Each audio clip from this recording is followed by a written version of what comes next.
আমি আপনাদেরকে মন জয় করার জন্য বিরাট কোনো খাওয়া দাওয়ার ব্যবস্থা করি নাই, কারণ আমি জানি আপনারা আমাকে ভালোবাসেন। আমি আপনাদের পেশার মানুষ, আমি আপনাদের পেশার মানুষ, বুঝছেন? সব লাইভ বন্ধ আছে তো।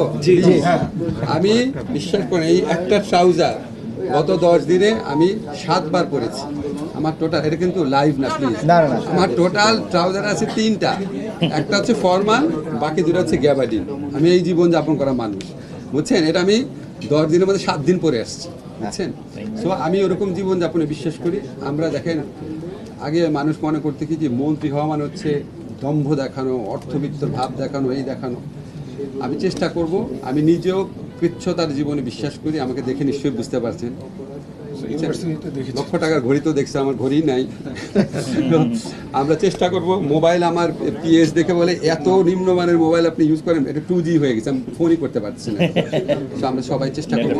আপনাদের কাছে আমার একটা রিকোয়েস্ট থাকবে, প্লিজ দেখেন, জীবনে অনেক কষ্ট করছেন সাংবাদিকতা করতে গিয়ে। আমার অনেক পরিচিত সাংবাদিক চাকরি হারিয়েছে, খুব কষ্ট লাগে দেখে। একটা ছোট্ট সত্য কথা রিপোর্ট করার জন্য চাকরি হারিয়েছে, সারাক্ষণ নিগ্রহের মধ্যে থাকেন, আপনাদেরকে চাকরিচ্যুত করা হয় কথায় কথায়। আপনারা প্লিজ একটা উদ্যোগ নেন, এই একটা সুযোগ।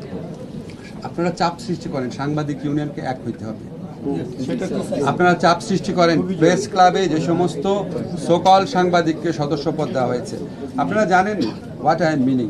আপনারা তাদের থেকে প্রেস ক্লাবকে মুক্ত করেন। সৎ এবং মানে সত্যিকারের জার্নালিস্ট আছে যারা, তারা যেন থাকে।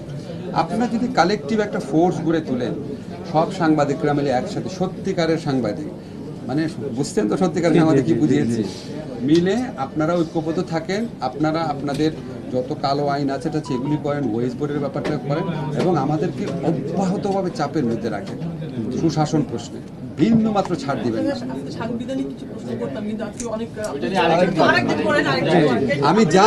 আমি যা উদ্যোগ দিব ইন কোর্স অফ টাইম আপনাদেরকে অবহিত করবো, তখন করেন। একটু টাইম